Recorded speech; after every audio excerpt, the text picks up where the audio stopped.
అదే RTV app వార్తల్ని క్షణాల్లో చదివే అవకాశం ఉంటుంది. ఒక న్యూస్ పేపర్, ఒక టెలివిజన్ ఛానల్ మీ చేతుల్లో ఎప్పుడూ ఉంటాయి.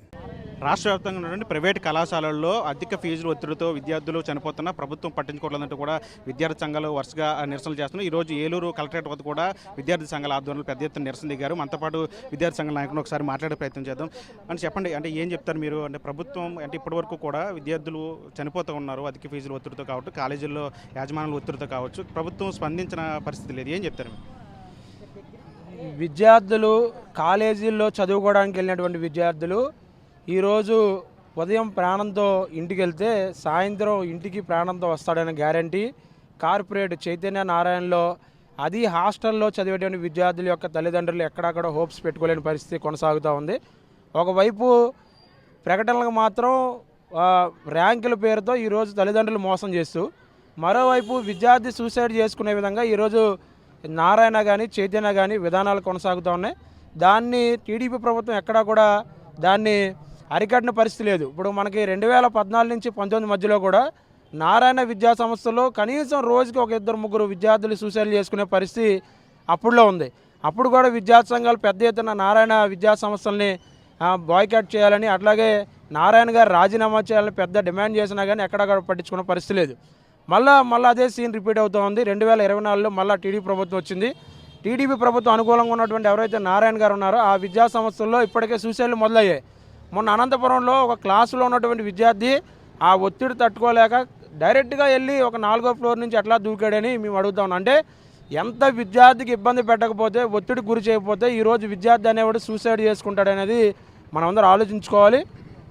చదువు అనేది విద్యార్థులకి విజ్ఞానాన్ని, వినోదాన్ని ఇవ్వాలి తప్ప ఈరోజు చావునిచ్చే పరిస్థితి ఈరోజు కొనసాగుతూ ఉంది. కాబట్టి ఇంటర్మీడియట్ విద్యలో సమూలమైన మార్పులు తీసుకొచ్చి విద్యార్థులు ఒత్తిడి లేని విద్యను తీసుకురావాలని చెప్పి మేము డిమాండ్ చేస్తాను.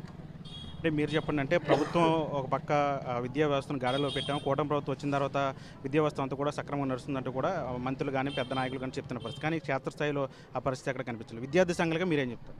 విద్యార్థి సంఘాలుగా మేము చెప్పేది ఏంటి అంటే, మాటలు చెప్పుకోవడానికి అట్లాగే ప్రకటనలు చేయడానికి అయితే ఈ కూటమి ప్రభుత్వం ముందుంది. అలాగే క్లియర్ కట్గా ఇలా కనబడుతుంది ఏంటి అంటే, ఒక విద్యాశాఖ మంత్రి ఒక విద్యార్థి ఆత్మహత్య చేసుకున్నాడు, అది కూడా నారాయణ విద్యా సంస్థలు. అంటే దాదాపు ఇప్పటి వరకు కూడా విద్యాశాఖ మంత్రి దానిపై స్పందించలేదు, ఎట్లాంటి ట్వీట్ కూడా చేయలేదు అనేది బాధగా ఉంది. అట్లాగే అధికారికంగా నారా లోకేష్ విద్యాశాఖ మంత్రిగా ఉన్నాడు, కానీ అన్అఫీషియల్గా దాన్ని నడిపేది కథ మొత్తం కూడా మన నారాయణ గారే. నారాయణ గారు ఏది చెప్తే అదే చేస్తారు. అలాగే ఈ కార్పొరేట్ విద్యా సంస్థల్లో ఇంతకు ముందుగా మాట్లాడినట్టుగా 2014 నుంచి 17 వరకు ఎంతోమంది విద్యార్థులు ప్రాణాలు పోగొట్టుకున్న వైనం మనం చూసాం. కానీ ఇప్పుడు 2024లో మళ్ళీ అదే సీన్ రిపీట్ అవుతూ ఉంది.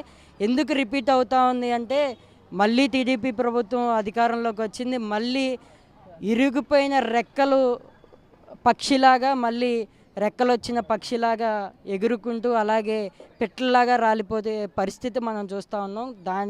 దానిపై వెంటనే గవర్నమెంట్ యాక్షన్ తీసుకోవాలని, అలాగే ఈ చైతన్య నారాయణ వంటి ఆత్మహత్యలను అరికట్టాలని చెప్పి మేము తెలియజేస్తా ఉన్నాం. ఇది విద్యార్థి సంఘాలు చెప్తున్న పరిస్థితి. అంటే విద్యార్థులకి చెప్పాడు ప్రభుత్వం విద్యా వ్యవస్థ అంతా కూడా గాడిని పెట్టాము, ఖచ్చితంగా కూటమి ప్రభుత్వం వచ్చిన తర్వాత విద్యా వ్యవస్థను అంతా కూడా గాడిని పెట్టాము, ప్రైవేట్ కళాశాలలు కూడా ఆ రూల్స్ ప్రకారం నడుస్తున్నాయని కూడా చెప్తున్నా. కానీ క్షేత్రస్థాయిలో మాత్రం ఆ పరిస్థితి ఎక్కడా లేదు. ఎక్కడికక్కడ ప్రైవేట్ కళాశాలల్లో విద్యార్థులు ఆత్మహత్యలు చేసుకుంటున్నారు. అధిక ఫీజు ఒత్తిళ్లు, యాజమాన్య ఒత్తిడి వల్ల ఎంతోమంది విద్యార్థులు చనిపోతున్నారు. ఇప్పటికైనా కూటమి ప్రభుత్వం స్పందించి దీని మీద దృష్టి పెట్టాలి. లేని పక్షంలో విద్యార్థి సంఘాలు కూడా పెద్ద ఎత్తున రాష్ట్ర వ్యాప్తంగా నిరసన దిగుతామని వీళ్ళు కూడా పరిస్థితి కనిపిస్తుంది. మన టీవీ ఏలూరు నుంచి మరిన్ని వీడియోస్ కోసం ఛానల్ ని సబ్స్క్రైబ్ చేయండి. లేటెస్ట్ అప్డేట్స్ కోసం వాట్సాప్ ఛానల్ ని ఫాలో అవ్వండి. అండ్ లింక్ డిస్క్రిప్షన్ లో ఉంది.